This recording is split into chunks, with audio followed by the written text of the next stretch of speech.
morning, everyone, and welcome to the program. This is your Business Morning. Let's start the business week together. This is what you call the morning after. Of course, the resignation and the replacement of Kemi Adeosun as Nigeria's finance minister trumps other economic and political news over the weekend.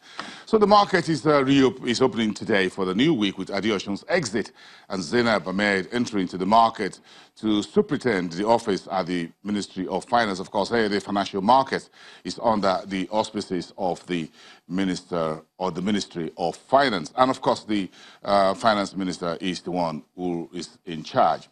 So how much of Zainab Ahmed do we know? Of course, she's coming in as the Minister of State from the Budget and National Planning Ministry as the new MOF. She was the immediate past Executive Secretary of NATI, that's the Extractive Industry Transparency Initiative, a very high-level local and international Nigerian version of the global Extractive Industry Transparency Initiative, and that agency oversees all that goes on in the mining, oil and gas, or what we call hydrocarbon industry. That's where she went into the budget and national planning. She has a educational background in accounting. That's a BSc from the Ahmadu Bello University. She was a former managing director of the Kaduna Industrial and Finance Company Limited, which is an agency used by the Kaduna's government for industrialization and finance. Meantime, she was also an acting chief financial officer of the former Mobile Telecommunications Limited, MTEL. So that's a brief about the woman who this morning resumes, officially speaking, since the start of the new week as Nigeria's new finance minister. We have a lot more to talk about her on the program. Meantime, National Insurance Communication, that's NICOM, the sector regulator, says the Federal High Court papers of September the 14th, that's last Friday, or the 13th, I beg your pardon, the 13th, asking NICOM to stop the reclassification and recapitalization of the insurance sector on September the 14th has not yet been served on the agency. That came from Mohammed Kari, who's the chairman of NICOM, in a statement and a chat with the media over the weekend. Kari says the policy in the insurance sector was not targeted at the persons or individuals, but are reinforcing the stability of Nigeria's insurance sector. This came in last week, of course, later in the week, the August inflation, which you already have, but that was trumped with all the news around the departure of Kemi Adeosun from the Ministry of Finance. 11.23% was a year-on-year inflation. You saw food inflation also higher, while urban and rural inflation were sluggish during the month under review. And last week was what a week for the stock market. Very brutal market. The market street fed on political news around Kemi Adeosun. Of course, the stock market lost about 625 billion naira.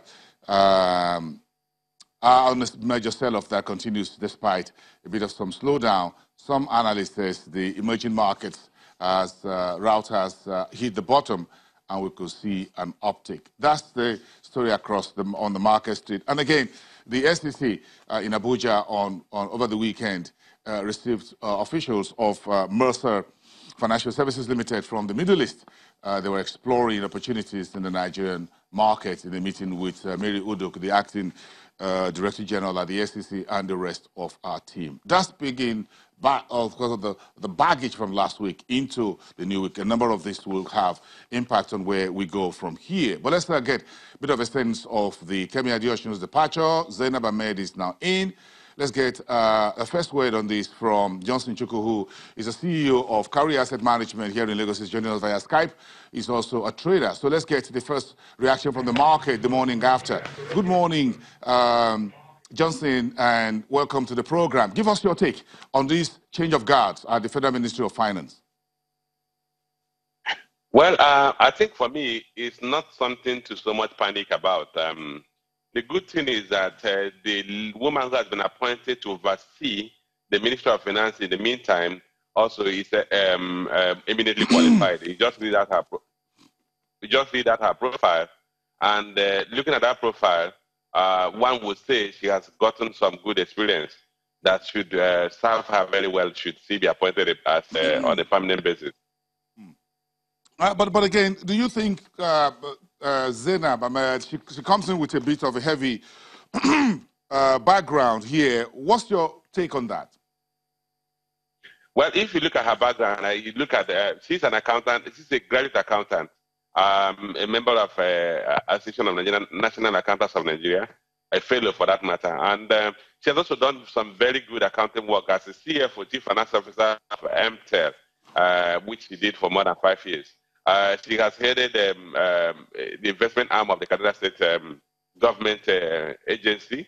She had worked with NITEL, and above all, she was until recently, until her appointment as a minister, the secretary of NAITI, that's the Nigerian Extractive Industry Transparency Initiative.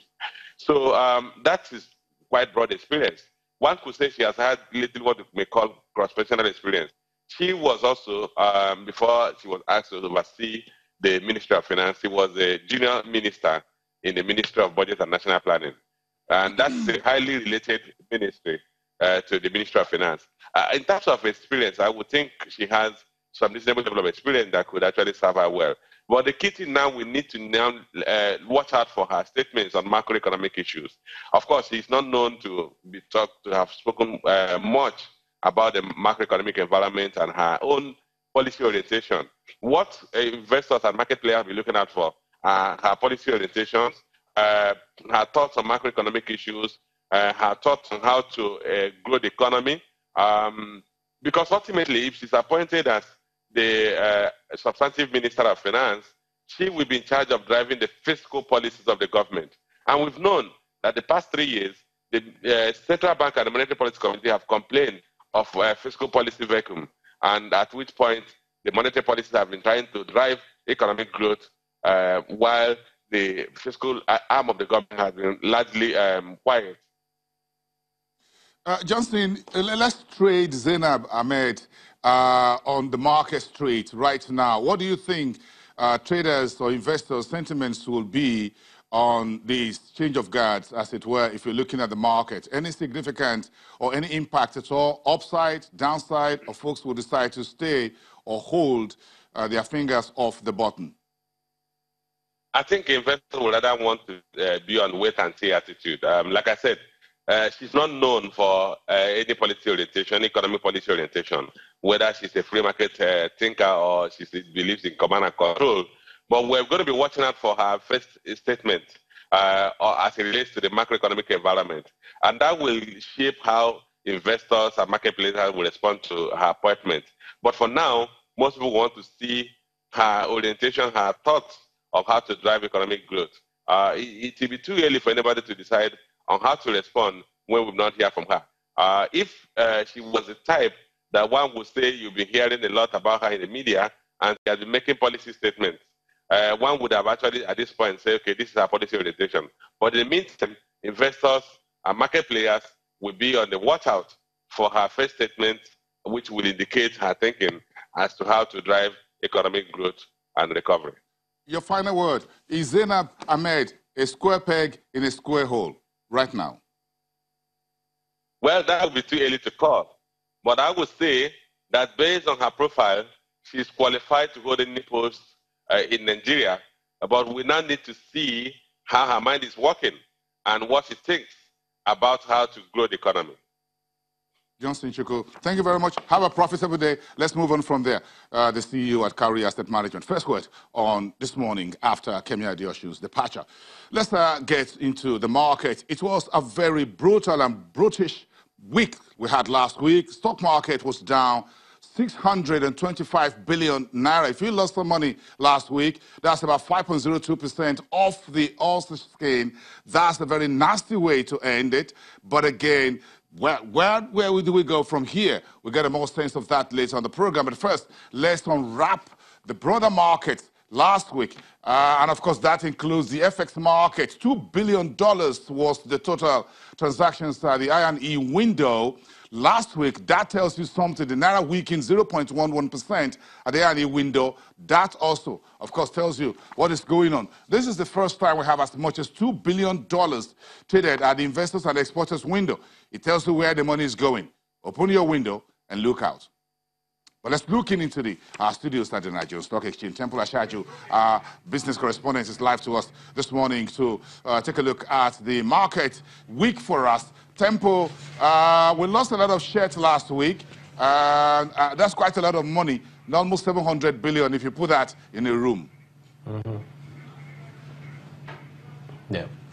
You got equities dipping 5.02% last week, bringing the year-to-date performance to 15.47%. And if you look at the month-to-date performance, came in at 7.23%. The reasons, some of what you've mentioned earlier, you got the political tension playing out, more specifically now, the exit, resignation of the Minister of Finance, Mrs. Kemi Adeosun, was one of the key drivers. You also have the low sentiment and the major sell-off that we've been seeing from the foreign investors now contributing to all of these.